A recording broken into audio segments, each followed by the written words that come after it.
Assalamualaikum warahmatullahi wabarakatuh.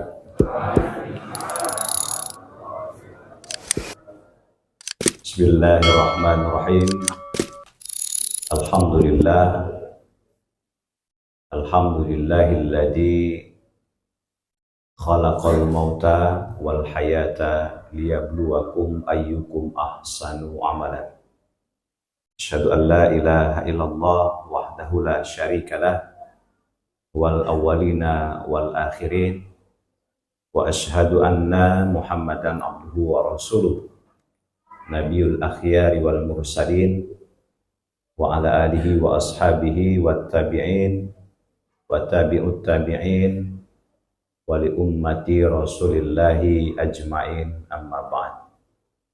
Qala Allah Ta'ala bismillahirrahmanirrahim wa laqad zara'na li jahannama katsiran minal jinni wal insi lahum qulubun la yafqahuna biha wa lahum a'yunun la yubsiruna biha wa lahum azanun la yasma'una biha.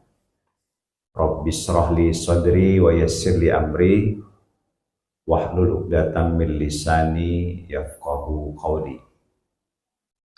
Puja puji syukur kita panjatkan kehadirat Allah ilahi Rabbi di malam Jumat terakhir di bulan Syawal ini.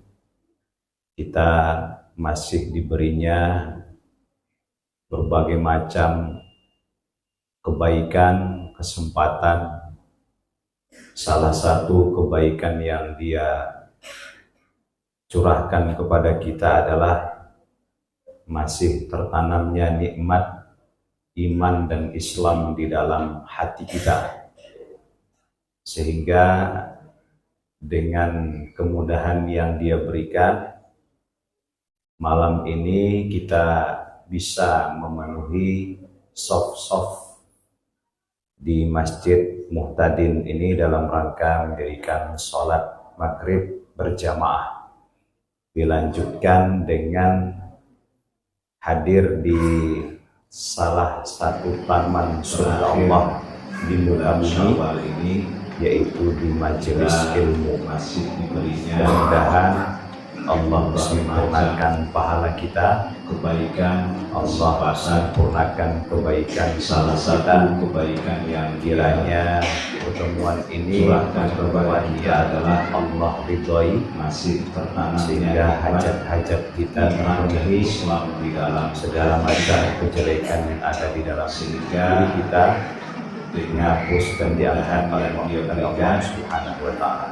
Malam ini selawat berlimpah salam tak henti-hentinya kita aturkan kepada insan dilihat Nabi Agung Rasulullah Muhammad Sallallahu Alaihi Wasallam. Beliaulah panutan kita, suri tauladan kita dalam menapaki kehidupan yang fana ini. Insya Allah kita semua yang hadir di masjid ini termasuk dalam syafaat beliau nanti. Terima kasih kepada Mas pembawa acara atas waktunya yang saya takzimi, para alim ulama, sesepuh, bini sepuh, haji sepuh, takmir masjid, tokoh masyarakat yang saya muliakan, ibu bapak jamaah maghrib yang kami cintai, adik-adik remaja dan remiji Masjid Muhtadin rahimani wa rahimakumullah. Mohon maaf tadi saya tidak ikut berjamaah maghrib di sini karena sampai di depan Masjid Tunas ternyata sudah iqomah. Akhirnya saya merapat di situ. Tadi ketua takmir katanya deg-degan karena kondisi ketua takmir malam ini kurang fit, terlalu banyak undangan yang dipenuhi, terlalu banyak THR yang dikantongi, jadi agak kurang fit. Terima kasih atas waktu yang diberikan kepada kami teruntuk takmir Masjid Muhtadin.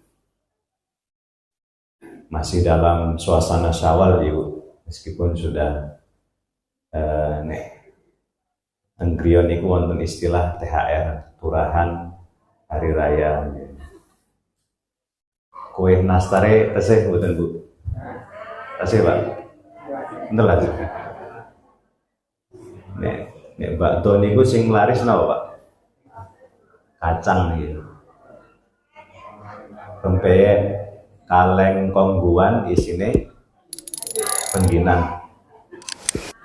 Sampai sekarang masih misteri Pak niku bapake sinten nggih. Sing teng kaleng kongguan niku bapake sinten nggih. Kami ngaturkan ja'alanallahu wa iyyakum siyamana wa siyamakum minal aidin wal faizin kullu amin wa antum bi khair. Semoga Allah menerima semua amal ibadah kita selama di bulan Ramadan dan semoga kita terpilih menjadi hamba yang menang. Dan insya Allah di Ramadan tahun depan kita dipertemukan kembali dalam keadaan sehat walafiat. Amin ya rabbal alamin. Temanya 5 aspek kemenangan yang harus dipertahankan setelah Ramadan. Itu temanya. Bapak yang saya muliakan, ketika memasuki Idul Fitri, kita dibawa oleh euforia kebahagiaan.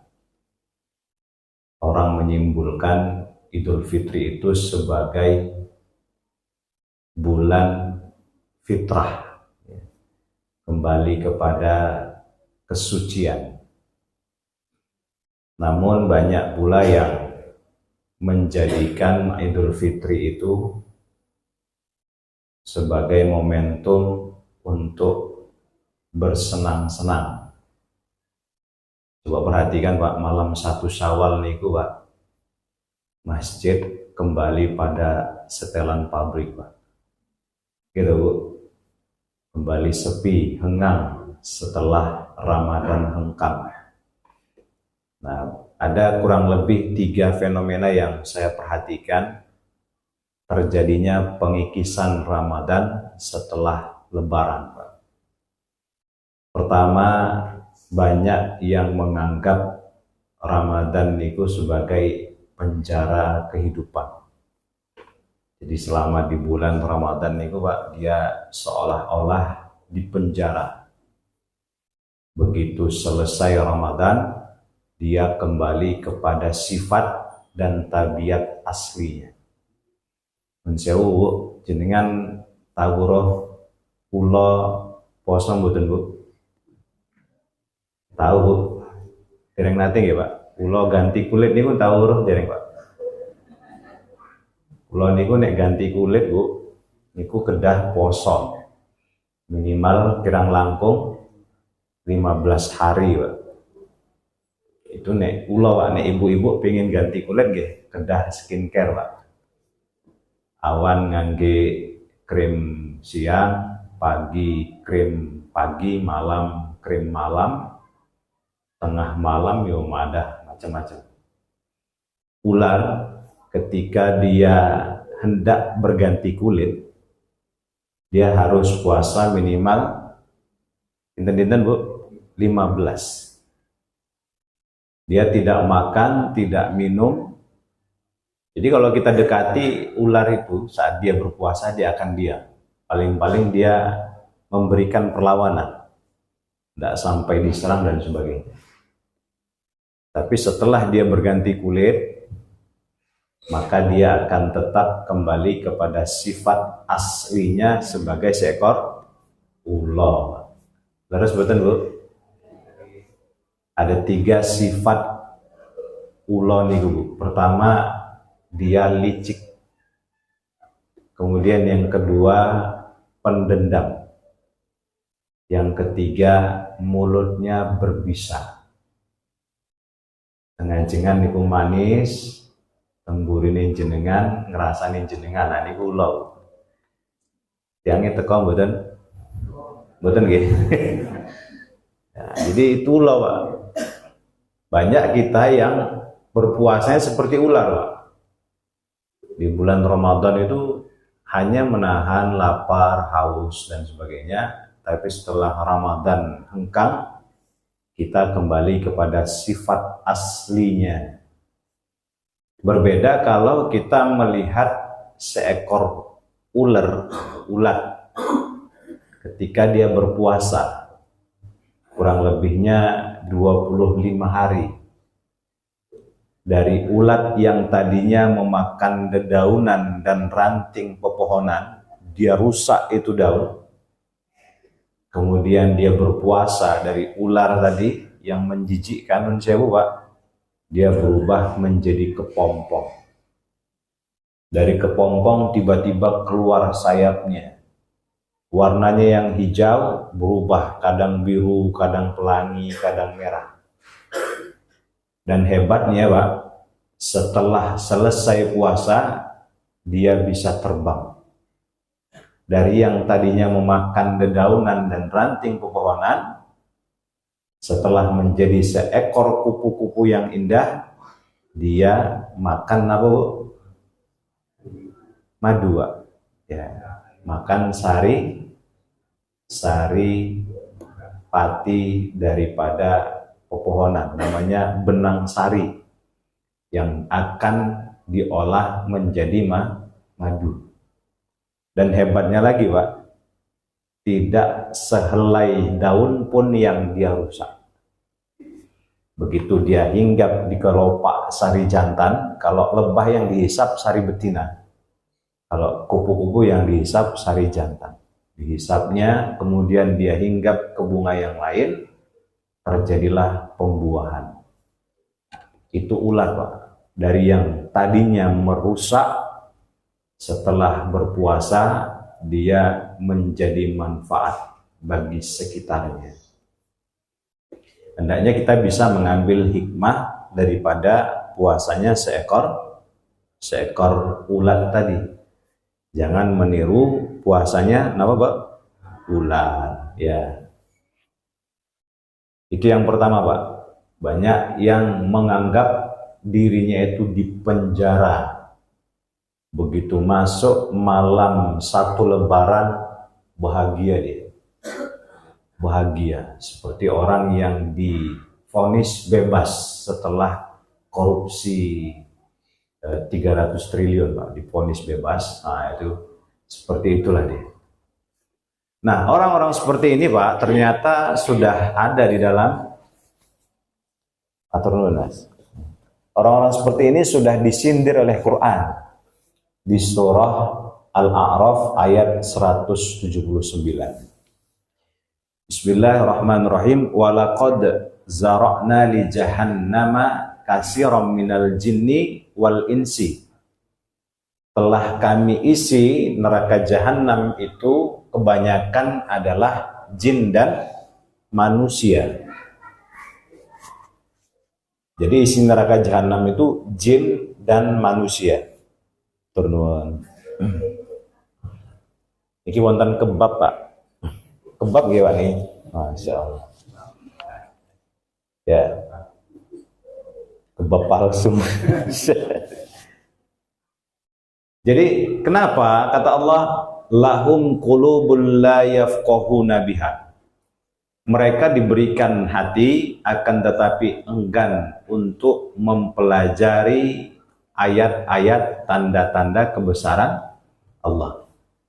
Walahum a'yunul la yubsiruna biha. Mereka diberikan 2 mata akan tetapi enggan membaca ayat-ayat dan tanda-tanda kebesaran Allah. Terutama setelah Ramadan Bu. Waktu Ramadan kemarin pernah saya menyambangi satu masjid Bu, Pak. Di situ khatamannya 2 kali. Jadi setiap 2 pekan khataman. 2 pekan pertama khataman anak gadis. Ya anak gadis Pak. Jadi waktu saya membimbing khataman, fokus saya itu konsentrasi saya kurang fokus Pak, karena anak-anak gadis Pak.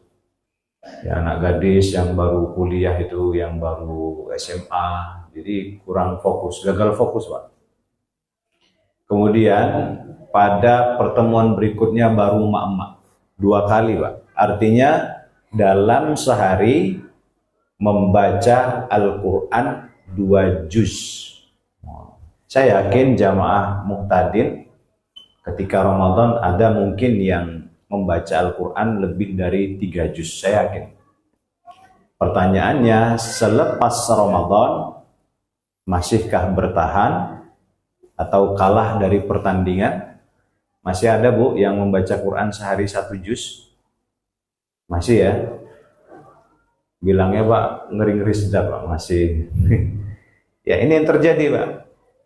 Nah, kemudian walahum azanul la yasma'una biha. Mereka diberikan telinga, akan tetapi enggan untuk mendengarkan ayat-ayat Allah. Enggan Pak mereka Pak. Nah, orang yang masuk dalam siklus ini berarti dia tidak memahami pengertian daripada Ramadan sebagai bulan tarbiyah pendidikan spiritual. Sebulan Pak kita dibimbing Allah, berada dalam madrasahnya Allah. Begini loh cara Allah mendidik hambanya. Sehingga di bulan Ramadan itu ada kalimat apa? As-siyamuli wa ana ajzi bihi.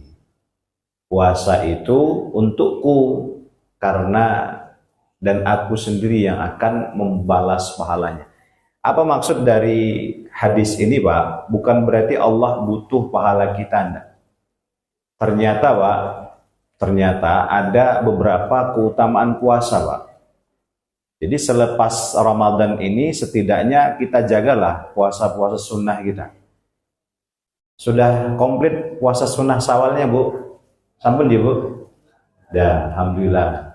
Bapak Pak sampun Pak? Ada tesih anu tak nembe mulai niki ta ya. Pun telas Pak niki kantun pinten-pinten nggih? Sekawan Pak, kirang langkung sekawan. Kenapa Allah menyampaikan dalam hadis qudsinya bahwa puasa itu untukku? Ternyata Pak, pertama, puasa ini adalah satu-satunya ibadah yang peluang untuk riaknya lebih kecil. Riak apa Bu? Sombong no pamer? Pamer ya. Jadi peluang pamer puasa ini lebih kecil dibandingkan ibadah lain. Salat saged pamer mboten Pak? Saged Pak. Imame hafiz Quran Bu, 30 juz. Takbiratul ihramnya 1 menit. Allahu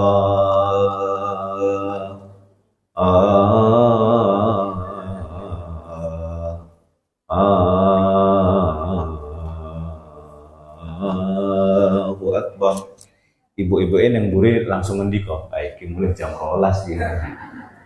Gitu Pak. Dibacanya Pak surat Al-Fatihah. Bismillahirrahmanirrahim. Suwe Pak. Alhamdulillahi Rabbil Alamin. Ibu-ibu yang tengah sampun Pak. Iki siapa tau janjane imame kok kemakimen toh. Awake dhewe yang gur manut toh. Ibunya mau keluar ndak bisa karena sopnya di tengah. Bapak-bapaknya sudah mulai Pak, mulai gelisah Pak. Siratal ladzina an'amta 'alaihim ghairil maghdubi 'alaihim waladdallin.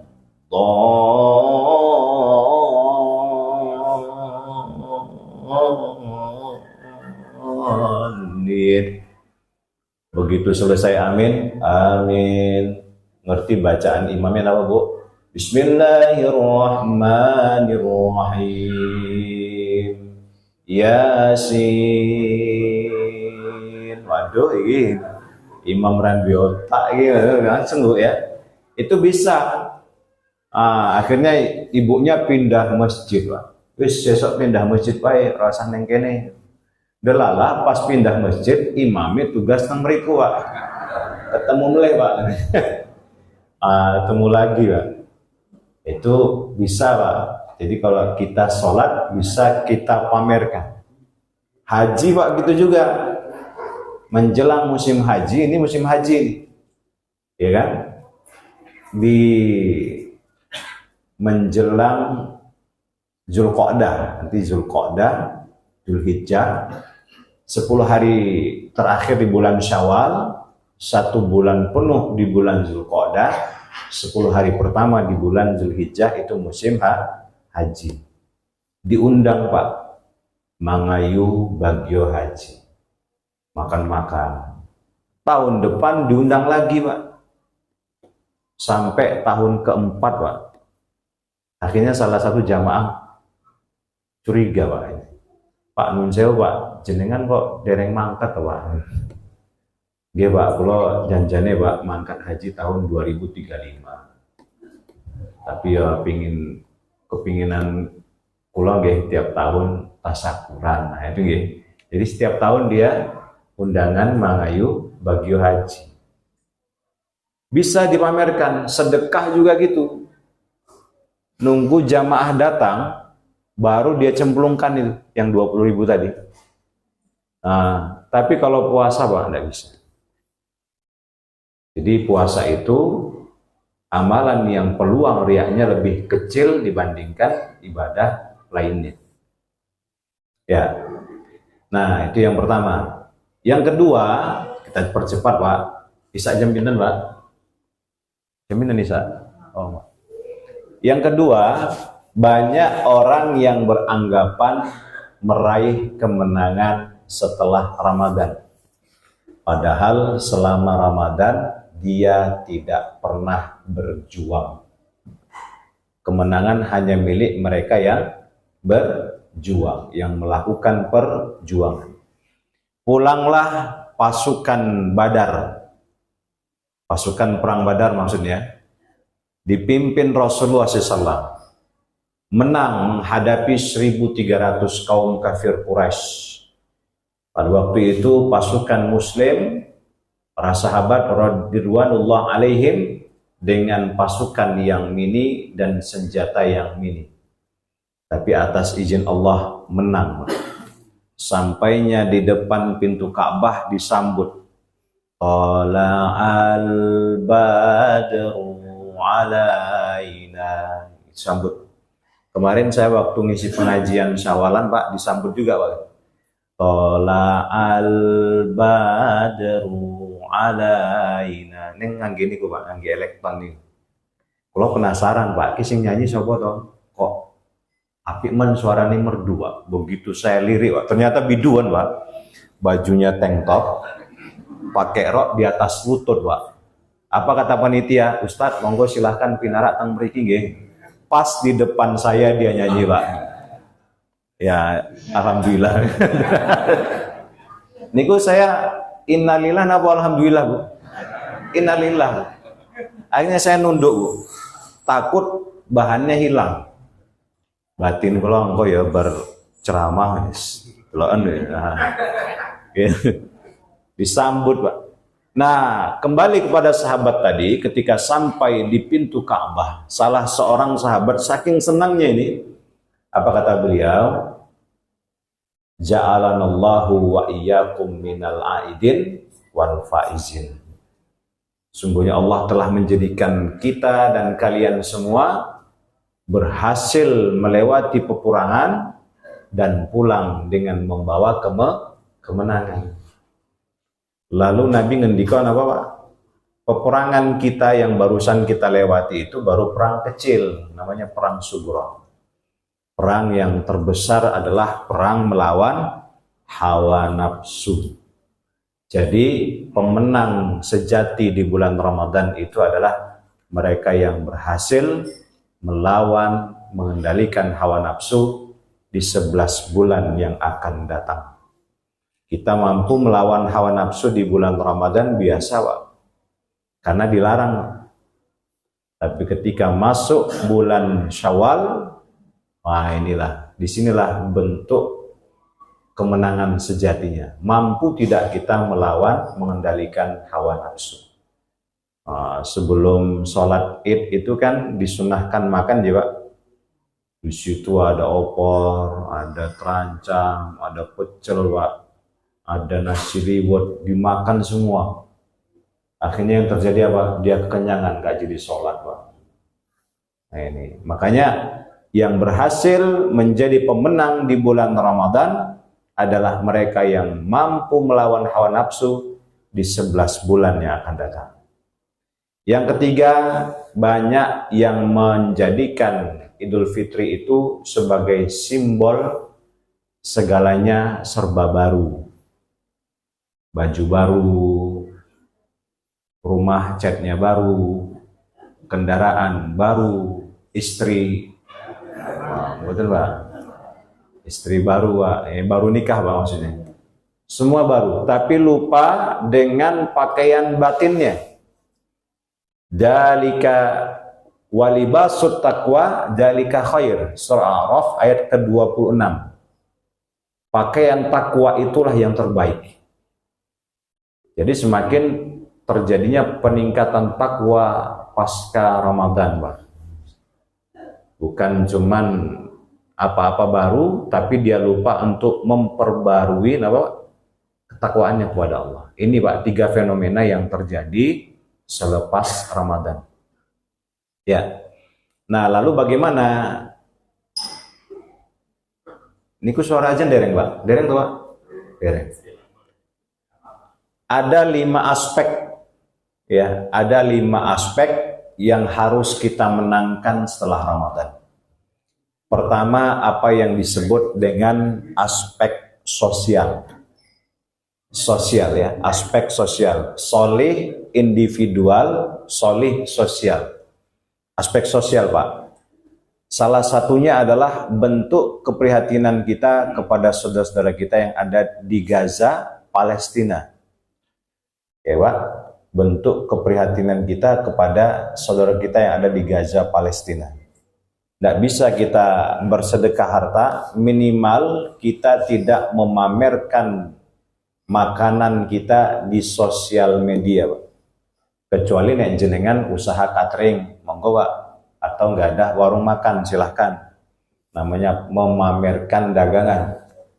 Tapi kalau apa-apa dipamerkan di sosial media, ngger masak, yo di TikTok, live TikTok loh Bu, masak, gur masak, oseng-oseng kacang panjang gitu, dadak live TikTok loh Bu. Kira masak gitu. Ya, jadi ini dikurangin lah. Ya, kita suka pamer segala macam di sosial media itu dikurangi. Nah, supaya tidak mengucilkan, tidak menyakiti perasaan saudara-saudara kita yang ada di Gaza, Palestina. Aspek sosial. Ada saudara kita yang sedang sakit, kunjungi, jenguk. Sekalipun dia non-muslim, jenguk. Tapi jangan didoakan, ya Allah, ampunilah dia. Jangan, Pak, ya. Doakan dia supaya sembuh, supaya mendapatkan hidayah.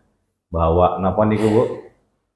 Buah tangan, ya kan? Nah, itu namanya aspek sosial. Nabi dulu pernah diludahi, Pak, setiap hari oleh orang Yahudi. Ketika dia sakit, si Yahudi ini sakit, Nabi lah orang yang pertama kali menjenguknya.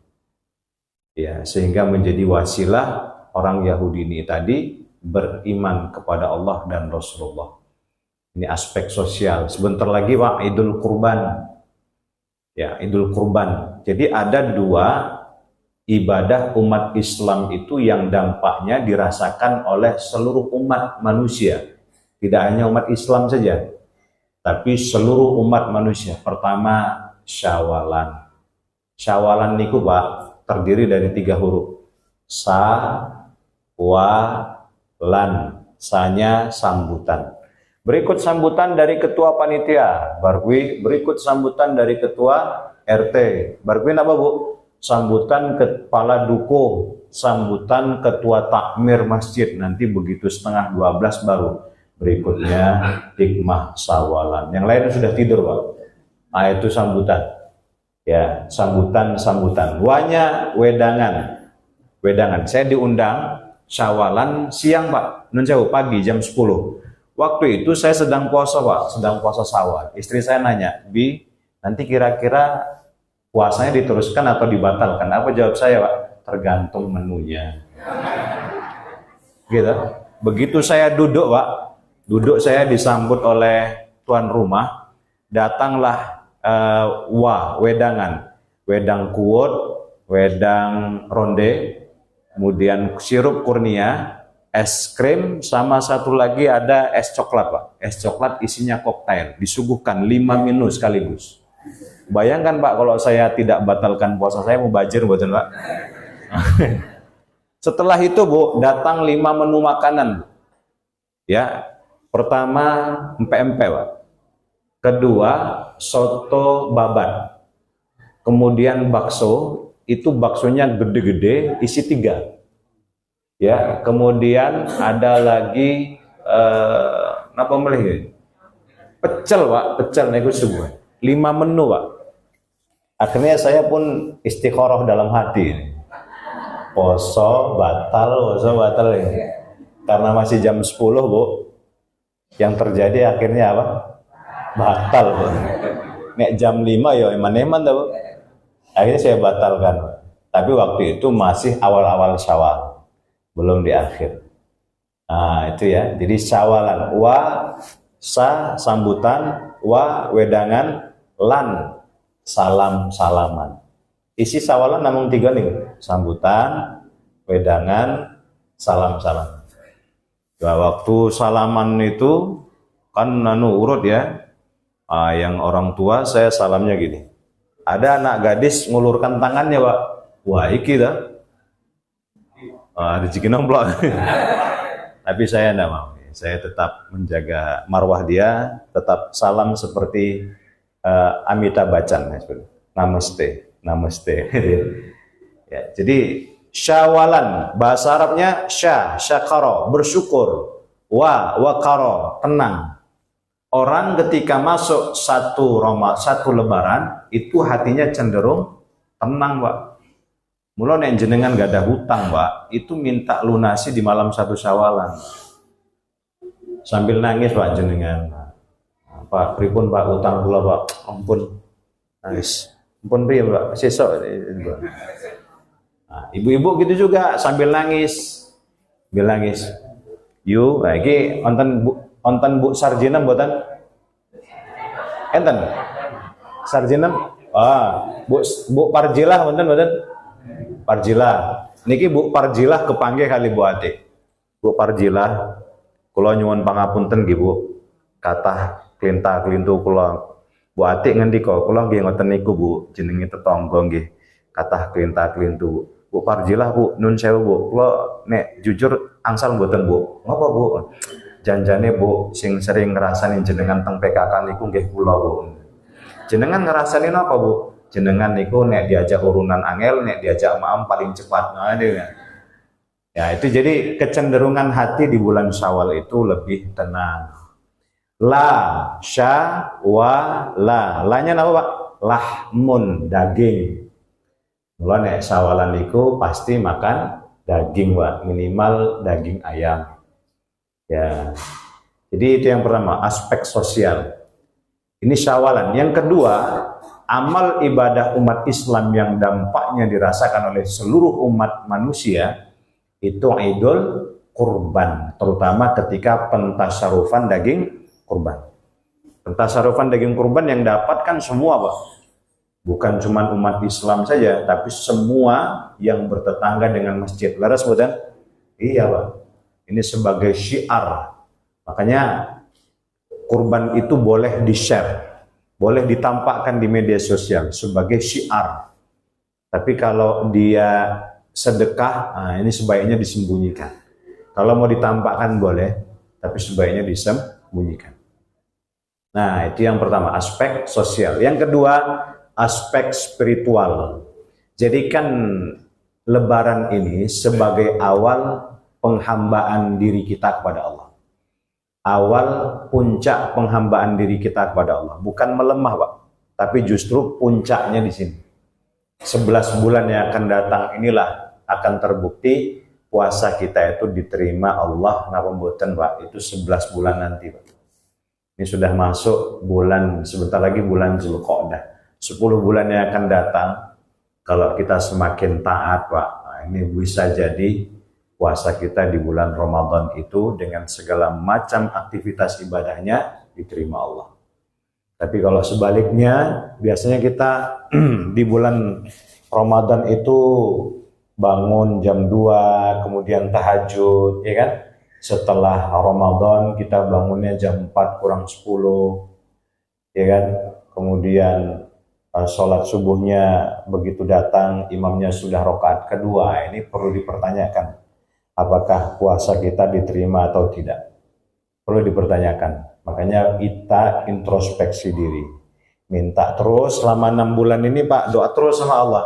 Ya Allah, tolong terima amal ibadah puasa saya. Bahasa Arabnya, Rabbana taqabbal minas siyamana. Itu yang kedua. Yang ketiga, aspek emosional. Ya, aspek emosional. Jadi selepas Ramadan ini, ya emosi kita lebih stabil. Ya, lebih stabil. Waktu di Ramadan kita ada yang ngajak ngerasani kan, kita ngendikan apa? Pak, kalau Pak Nun Sewu, Pak, kalau tesih poso Pak. Diajak ngerasani Bu, Nun Sewu nggih, kula poso. Diajak ngerasani zuhur, Nun Sewu nggih, kula nggih poso. Diajak ngerasani pas asar nih, Nun Sewu nggih, kula nggih poso. Diajak ngerasani bar maghrib, piye ceritane ini? Aku ini pingin janjane. Jadi di waktu emosi kita Bu dikendalikan, ya, dikendalikan. Kalau marah, marahlah pada tempatnya. Jangan marah dibawa-bawa ke rumah. Kadang ada seorang ayah yang melampiaskan marahnya itu ke anak-anaknya. Ya, atau mungkin memarahin istri di depan anak, ini tidak betul. Anak yang sering melihat kedua orang tuanya itu bertengkar, maka dia akan besar tumbuh menjadi anak yang pemarah, minder bahkan. Saya berapa kali melihat anak-anak itu minder, kenapa? Karena ayahnya itu sering memarahin ibunya di depan anaknya. Sehingga tumbuh rasa dendam. Tenono sesoknya aku wis gede Pak, nauzubillah. Jangan seperti itu. Jadi kalau memarah, tunggu anak-anak tidur Pak. Saya Pak, enteni anak-anak saya. Nah itu. Ya, memarah. Tapi jangan Pak. Ya. Jadi kendalikan emosi. Boleh Pak, marah silahkan, tapi marahlah pada tempatnya dan pada waktunya. Marah pada tempatnya, pada waktunya. Kemudian yang keempat, apa yang disebut dengan aspek intelektual. Nah, saya lihat masjid-masjid tetap istiqomah mengadakan pengajian. Apalagi di Masjid Muhtadin hidup Pak, 25 jam hidup masjidnya. Bukan cuma 24 jam, 25 jam Pak. Programnya jalan terus. Gitu. Ada ngaji dengan keluarga, ada pengajian malam Jumat, ada TPA dan sebagainya. Ini tetap namanya aspek intelektual. Jadi tanamkan pendidikan agama kepada anak-anak kita Pak, supaya dia bisa menghadapi fitnah akhir zaman ini Pak. Ya. Kalau dia tidak ditanamkan pendidikan dasar agama sejak dini, nanti dia sulit Pak menghadapi fitnah akhir zaman. Ya. Kemudian yang kelima Pak, apa yang disebut dengan aspek finansial. Ya, aspek finansial. Jadi umat Islam itu tidak dilarang kaya Bu. Saya kemarin waktu ke arah Banyumas Bu, di Purworejo itu ada masjid namanya Masjid Siti Khotijah. Bukan Khadijah tapi Siti Khotijah. Saya dengar cerita Ibu Siti Khotijah niku riyen Bu, niku jualan sayuran Pak. Jualan sayuran, tekun, teliti. Jadi Rasul itu, Allah itu senang dengan hambanya yang bekerja dengan itqon Pak. Itqon itu tekun, rapi, teliti Pak. Nabi itu tekun, rapi, teliti. Ya, ini yang diadopsi oleh para sahabat sehingga mereka itu menjadi saudagar-saudagar kaya tapi dia mampu mengendalikan hartanya. Ya, mampu mengendalikan hartanya. Ternyata itu Pak, salah satu tiga rahasianya: tekun, rapi, teliti. Nah, ini yang diadopsi oleh para sahabat. Jadi ibu ini dulu Pak, itu penjual sayur Pak, keliling Pak. Keliling, lama-lama jualan bensin, jualan minyak tanah Pak gitu ya. Jualan minyak tanah, lama-lama jualan BBM eceran, lama-lama punya pom bensin Pak. Jadi nek jenengan lewat Purworejo, kiri jalan itu sebelah timur jalan itu ada Masjid Siti Khadijah. Nah itu Pak, granitnya Pak, kabarnya impor Pak. Granitnya Pak, impor. Ketika saya sujud itu, karpetnya mirip-mirip sini Pak, empuk Pak. Jadi kalau sujud nanti agak kelamaan, nah berarti karena karpetnya empuk. Tapi tergantung Pak, takutnya ketiduran lah. Itu sudah azan Pak. Nah, mari kita tutup dengan doa kafaratul majlis. Subhanakallahumma wa bihamdika asyhadu an la ilaha illa anta astaghfiruka wa atubu ilaik. Saya doakan panjenengan sehat, panjang umur, murah rezekinya, solih solihah keturunannya, dimudahkan urusannya, pokoknya solih, sehat, sugih. Allahumma amin. Yang sakit semoga Allah sembuhkan, yang sedang berobat semoga Allah sabarkan, yang sedang sulit semoga Allah mudahkan, yang sedang sempit semoga Allah lapangkan. Amin ya rabbal alamin. Nasrun minallah wa fathun qarib wa basyiril mu'minin. Assalamualaikum warahmatullahi wabarakatuh.